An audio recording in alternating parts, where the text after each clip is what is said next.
మంచి మంచి వాక్కులు ఏమని చెప్పి ముందుగా మూలదేవతలకు మొక్కుకొని ఎరుగు చెప్పటం మొదలు పెడుతుందమ్మా.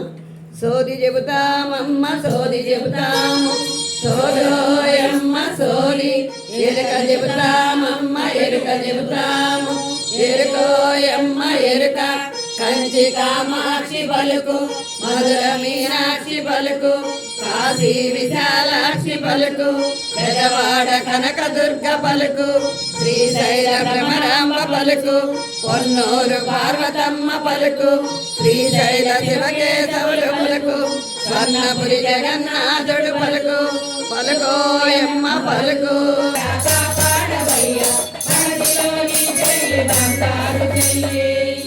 వ్యాధన్నది నీకు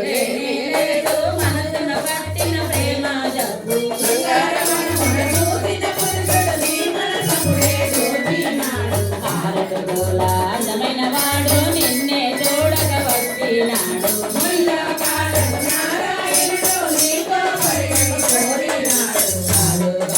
జిల్లా నీవు కాళ్ళతో తీసి పంపినావు,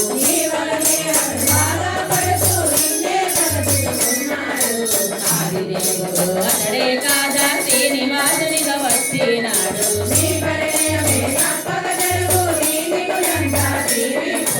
ఆకాశరాజుల జన్మమి ధన్యము, ధరణి దేవిది పుణ్య ఫలము,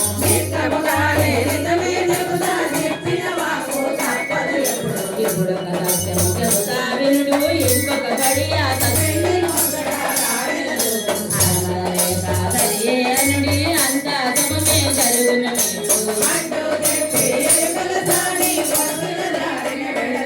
చిత్తగోత్రము కలవాడు, చక్కని అందము కలిగిన వాడు, వనములోన మీ బాలను చూసి పరిణయముని ఆడగలండి, వెంకటరమణ గోవింద గోవింద. ఈ పద్మావతిని మా శ్రీనివాసునికి ఇచ్చి కళ్యాణం చేయడానికి మీకు సమ్మతమేనా? ఎలాగూ నేను చెప్పిన మాటలన్నీ ఇస్తారా? మీకు ఏమన్నా సందేహాలుంటే తీర్చుకొని ఇచ్చారనుకోండి, ఇంకా ఆనందంగా ఉంటుంది. అమ్మా పాపం ఈ చీరాల వాసులు చాలా అమాయకుల్లాగా ఉన్నారమ్మా. ఏందమ్మా మరి వాళ్ళ అమాయకుల? మరి లేకపోతే వాళ్ళ అమాయకులు అయితే ఏమ్మా శైలజ గారు, మీరు అమాయకుల? ఇవాళ ఎలాంటి రోజమ్మా? పునర్వసు నక్షత్రము, బుధవారము, విష్ణుమూర్తికి ముఖ్యమైన రోజు, వినాయకుడికి ముఖ్యమైన రోజు, కార్తీక మాసము పుట్టిన రోజు పిల్లవాడిది. అమాయకులంటే అలా కాదమ్మా, వెంకటేశ్వర స్వామి వచ్చి అడుగుతున్నారు, అయ్యో మా అమ్మాయిని ఇచ్చేస్తాము అంటే మరి అంతే కదమ్మా. వాళ్ళు పాపం లోపల ధర్మ సందేహాలు ఉంటాయి. అయ్యో గబక్కన వాళ్ళు వచ్చి అడుగుతున్నారే, మనం అనుకుంటున్నాము. మంచి చెడు మాట్లాడుకోవాలి కదా అమ్మ. అసలు పెళ్ళంటే ఏంటి? 3 ముళ్ళు 7 అడుగులు 2 జీవితాలు నిండు 100 ఏళ్ళు ఉండే జీవితం కదా. మరి అలాంటప్పుడు వాళ్ళు వచ్చి మా అబ్బాయి ఉన్నాడు, మీ అమ్మాయిని ఇచ్చేసేయండి అంటే ఎట్లా ఇస్తాము? మనకి కొన్ని ధర్మ సందేహాలను అడిగి తెలుసుకున్నాము. ముందుగా పెళ్లి మాటలు పలకటానికి వచ్చిన మా ఉక్లామాతకు నమస్కారాలు తెలుపుకుంటూ, అమ్మా మీ శ్రీనివాసుడు నల్లని వాడని విన్నామే, మీకు ఏమి ఆస్తి పాస్తులున్నవి? మా పద్మావతి దేవి రాజభోగాలలో గారాభంగా పెరిగిందమ్మా, కాబట్టి అడుగుచున్నాము, మీరు మరోలా భావించద్దమ్మా. మా శ్రీనివాసుడు నలుపు కాదమ్మా, చక్కగా నీలమేఘ శ్యాముడండి. నేలే శ్రీమన్నారాయణమూర్తి, 14 లోకాలు నేలే అనంత పద్మనాభుడు, 1000 నామాలతో పిలువబడే శ్రీ మహావిష్ణుమూర్తి అండి. 1000 నామాలు గలవాడు. ఈ 1000 నామాల్లో ఏ ఒక్క నామైనా సరే చాలు, భక్తితో పిలిస్తే చాలు, ప్రేమతో పిలిస్తే చాలు. మీ మనసులో కోరికలు ఇట్టే పసిగట్టేసి కోరికలు ఇచ్చే భగవానుడు.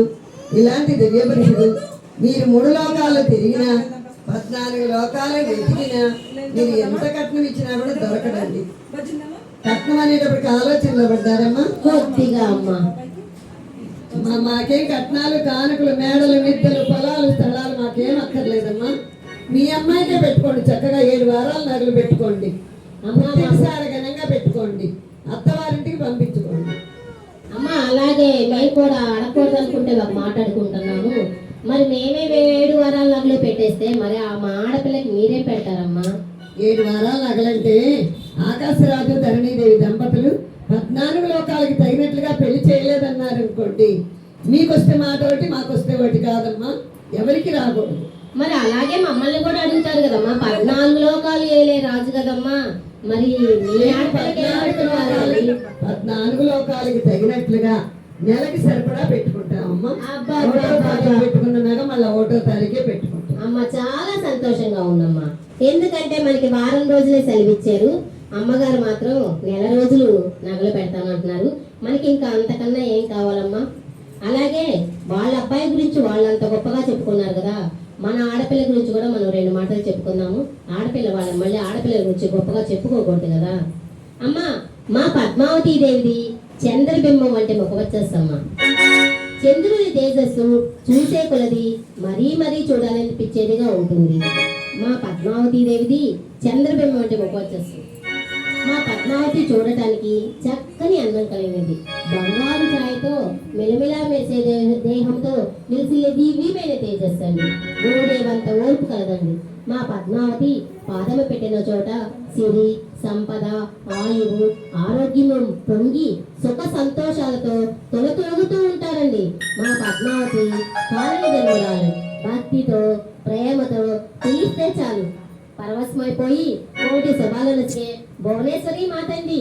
మీరు గుర్తు చేసినా గుర్తు చేయకపోయినా చక్కగా ఆకాశం అంత పందిరి వేసి భూదేవంత అరుగు వేసి కలియుగంలో ఇంతకన్నా గొప్పగా పెళ్లి ఎవరూ చేయలేదన్నట్టు పెళ్లికొచ్చిన బంధుజనాలన్నీ అందరినీ అబ్బరపరిచేటట్లు చేసి శ్రీనివాసుని కాళ్ళు కడిగి కన్యాదానం చేయడానికి మాకు ఎలాంటి అభ్యంతరం లేదండి. మాత ప్రియపుత్రుడు శ్రీనివాసునికి ఇచ్చి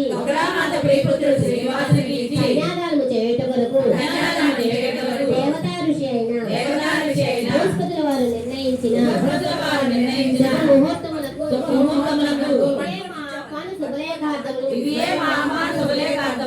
రాజు ధరణీదేవి దంపతుల ధర్మపుత్రులకు అలివేలు మంగతాయారుని ధరణీపుత్రులకు పద్మావతి దేవిని కన్యాదానము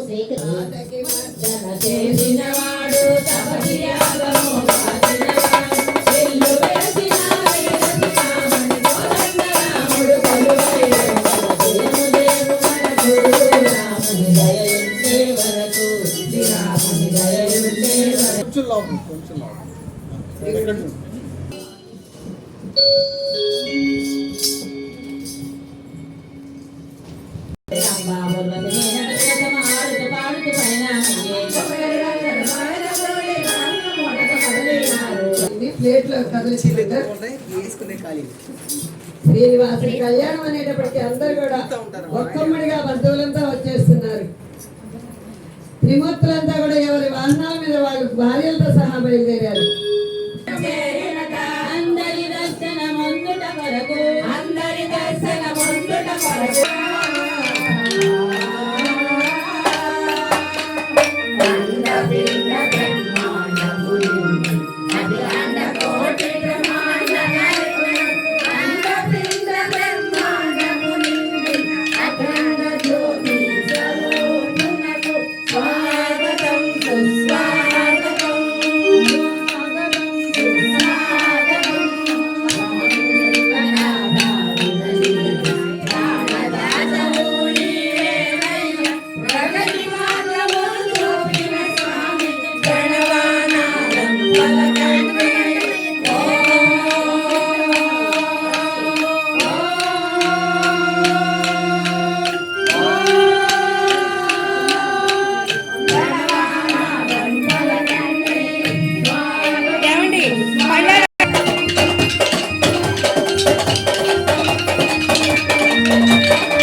అఖిలాండ కోటి బ్రహ్మాండ నాయకుని కళ్యాణానికి స్వాగతం పలికారండి పుణ్య దంపతులు. పానకం కావిళ్లతో, పూల కావిళ్లతో, స్వీట్స్ కావిళ్లతో స్వాగతం పలికారు.